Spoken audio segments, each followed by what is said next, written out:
Now, Josh Newkirk had a career high, and Robert Johnson had a career high. But that guy's career high is what stands out.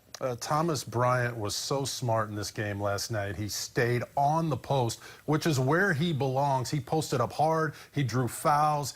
He pulled down offensive rebounds, dunked on a lot of people. Obviously, Tom Crean had a talk with him before the game and said, "You're hanging out on the perimeter too often." This is just all willpower. Great block, but he goes back up and tomahawks it.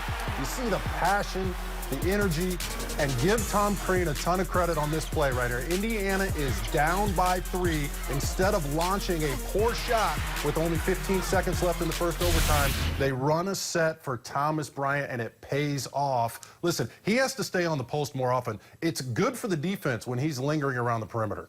This is an Indiana team that you saw Crean address the camera for OG, who's injured and done for the year.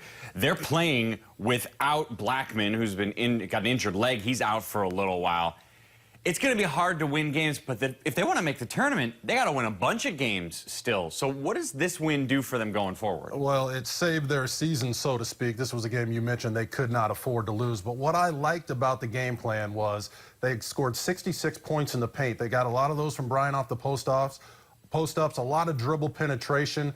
The biggest concern for Indiana is that they turned the ball over on 20% of their possessions. They had 23 turnovers last night, Mike, and they can't win at Madison with that kind of number, and they can't win going forward. So some guys are going to have to sit. They're throwing the ball around the court like it's a hot potato. If they shore that up, feed the post, feed Deron Davis and Thomas Bryant, knock in their open shots, they've got a star in Robert Johnson, then they have a chance to make a run. But if you're coughing the ball up like they do, then they can't win, especially on the road. They're sitting 5-5 in Big Ten play. They've got a chance. They still got a chance, but the tough part is coming up, right? As you said, they're in Madison to play the Badgers next, and the game after that is Purdue. Oh, yeah, and that's a big game. That's a game they can win at home, right? But not if they turn it over 25 times. Right.